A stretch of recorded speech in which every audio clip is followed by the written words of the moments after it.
4 hours. Just 4 hours.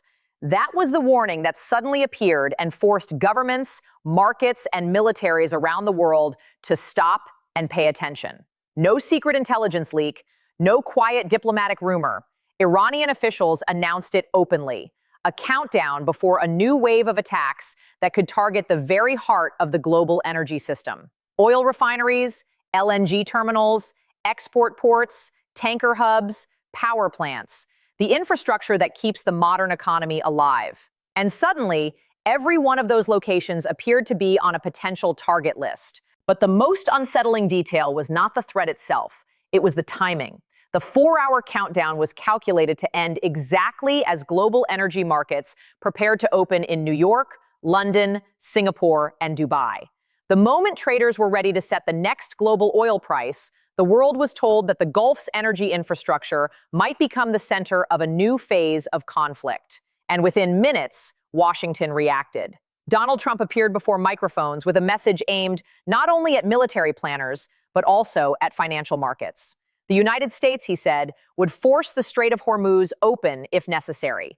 Energy flows would continue. Shipping lanes would remain secure. But analysts quickly understood that this statement was also something else. A race to calm markets before panic could begin. Because nearly 20% of the world's oil passes through the narrow waters of the Strait of Hormuz every day. Even the possibility that tankers might stop moving through that corridor can send prices surging instantly. Insurance premiums spike, shipping routes change, futures markets react in seconds. Panic can begin long before a single missile is launched. And the warning from Tehran did not appear out of nowhere. Earlier strikes had already damaged Iranian energy infrastructure. Reports from inside the country suggested something even more disturbing than destroyed facilities. Toxic air around certain sites. Emergency health warnings issued to civilians. Residents told to discard exposed food, replace water filters, and avoid breathing outdoor air. For ordinary people living near those installations, the aftermath of the strikes was not just military destruction. It was environmental contamination that could last long after the explosions ended. Iran's message to the world was blunt. If energy infrastructure becomes a toxic battlefield inside Iran, the same could happen across the entire Gulf. And with that warning came another number that quickly captured the attention of economists and traders everywhere. $200 per barrel. Tehran essentially asked the global economy a dangerous question. Could it survive oil at that level? Because if the conflict spreads across major production sites, that is exactly where prices could go. At $200 oil, the consequences would ripple through every part of modern life. Airlines struggle as jet fuel costs explode. Transport becomes dramatically more expensive. Food prices climb as agriculture depends heavily on fuel. Heating bills surge across Europe. Entire industries slow down as energy becomes the most expensive element in global supply chains. What begins as a regional conflict quickly becomes an economic shock felt in cities thousands of kilometers away. Meanwhile, diplomacy has grown increasingly tense. Oman, usually one of the most cautious voices in the Gulf, publicly described the strikes on Iran as illegal and extremely dangerous. Russia held emergency meetings with Gulf ambassadors in Moscow, where discussions reportedly focused on the risk of a wider regional escalation. And as these diplomatic conversations unfold, military planners in Washington are considering options that only weeks ago sounded almost unthinkable, including the possibility of sending special operations forces deep into Iranian territory to secure nuclear material and destroy strategic infrastructure. The scale of such a mission would be enormous. Iran is a country of 90 million people with layered air defenses, missile systems, and decades of preparation for exactly that kind of foreign incursion. Any operation of that type would carry unpredictable consequences. Yet the fact that these options are even being discussed reveals how serious the current crisis has become. At the same time, another danger is quietly growing: the environmental impact of burning energy infrastructure. When large oil installations are destroyed, they release massive quantities of toxic chemicals into the air.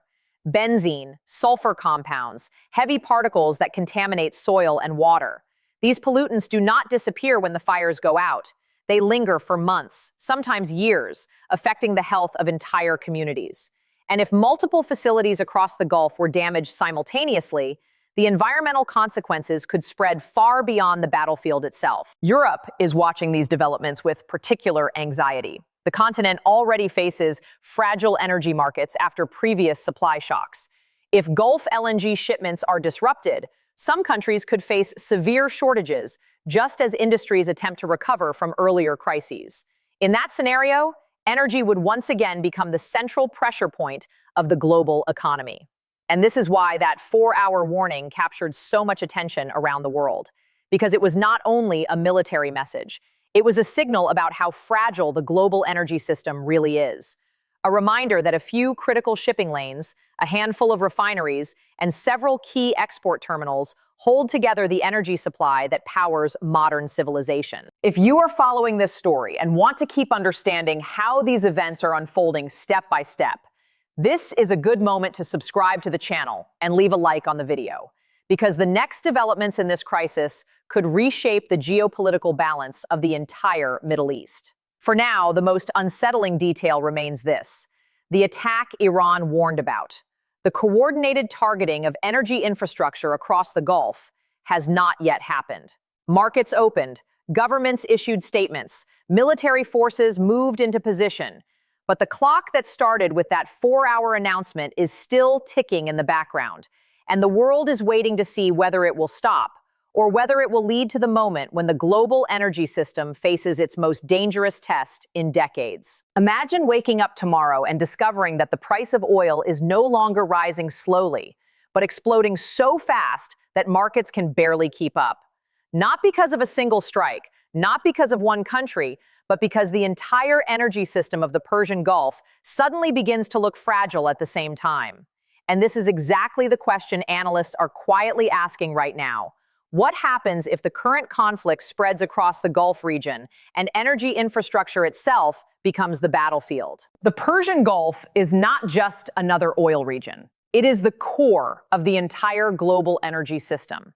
Saudi Arabia, Iran, Iraq, Kuwait, the United Arab Emirates, Qatar, together they hold a massive share of the world's most accessible oil and gas reserves. Tankers leaving their ports pass through an extremely narrow corridor of water, the Strait of Hormuz, where in some places the distance between opposing shores is barely 30 miles. For decades, global markets treated this corridor as something permanent and stable, almost like a natural law of the global economy. But wars have a way of exposing how fragile those assumptions really are. If several major energy facilities across the Gulf were struck or disrupted at the same time, the shock would not stay regional. It would immediately spread across the planet. Insurance companies would raise shipping premiums so high that tanker voyages could suddenly become unprofitable. Ports might slow down or even temporarily close. Energy traders would rush to find alternative supplies that simply do not exist at the scale needed to replace Gulf production. And the ripple effects would reach billions of people. Asia would feel it almost instantly. Japan and South Korea depend heavily on Gulf energy imports to power their industries. China, the world's largest oil importer, would suddenly face a brutal competition with Europe and the United States for limited alternative supplies. India's growing economy relies on affordable imported energy to keep expanding.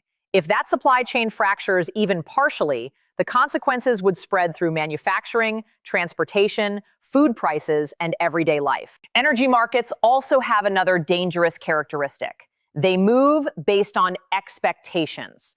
Traders do not wait for disruption to happen. They react to the possibility of it. The moment investors become convinced that Gulf infrastructure is genuinely at risk, oil prices could surge dramatically. Panic buying, emergency stockpiling, and speculative trading could send volatility to levels rarely seen in modern financial systems. Governments do maintain strategic petroleum reserves for moments like this, but those reserves are designed to buy time, not replace the output of an entire region for months. And defending energy infrastructure is far harder than many people realize. Oil fields stretch across huge desert regions, pipelines run for hundreds of miles, and LNG terminals sit along exposed coastlines. Missile defense systems can intercept some threats, but no system guarantees perfect protection against sustained attacks. Even limited damage to a few key facilities could create cascading disruptions across the entire supply chain. That is why the real battlefield in this crisis may not only be military, it may be economic endurance. Which country can survive longer under energy shocks, financial instability, and rising prices? Which societies remain politically stable if fuel costs surge again? Governments across the world are already calculating these scenarios behind closed doors, while diplomats search for ways to prevent the conflict from spiraling further. But there is also another factor that rarely appears in headlines: time. Every day without major escalation gives diplomats another chance to slow the crisis. Yet every day with new strikes, warnings, and military deployments also increases the risk of miscalculation.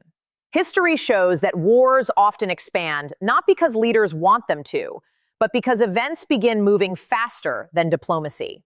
A radar signal misunderstood, a missile mistaken for something else, a retaliation launched before full information is known. Moments like that can transform regional tensions into something far larger. Meanwhile, millions of ordinary people across the region are living with the uncertainty behind these strategic calculations. Families hearing air raid sirens, workers wondering if their industries will keep operating, communities watching the sky while governments debate responses thousands of miles away. Geopolitics may look abstract on television screens, but on the ground, it is experienced as fear, uncertainty, and the quiet question of what tomorrow might bring. And that brings us back to the moment that first triggered global attention, the 4-hour warning that shook markets and governments. That countdown was never only about a potential strike. It forced the world to confront something much deeper. The global energy system is far more vulnerable than most people assumed. The infrastructure powering modern civilization depends heavily on stability in a region that has long balanced rivalry, alliances, and conflict. Now the question is no longer only about who wins or loses this confrontation. The real question is whether the mechanisms that have prevented a wider war in the Gulf for decades can still hold under the pressure of modern geopolitics. Because if they fail, the consequences will not stay in the Middle East. They will travel through oil prices, supply chains, financial markets, and political systems across every continent. So what do you think? Will this escalation stop before energy infrastructure becomes the main battlefield? Or are we already watching the first stage of a global energy shock? Write your opinion in the comments. And if you want to keep following how this story unfolds, subscribe to the channel and leave a like on the video, because the next decisions made by governments and markets could determine whether the world steps back from the edge or moves one step closer to a crisis that historians may analyze for decades.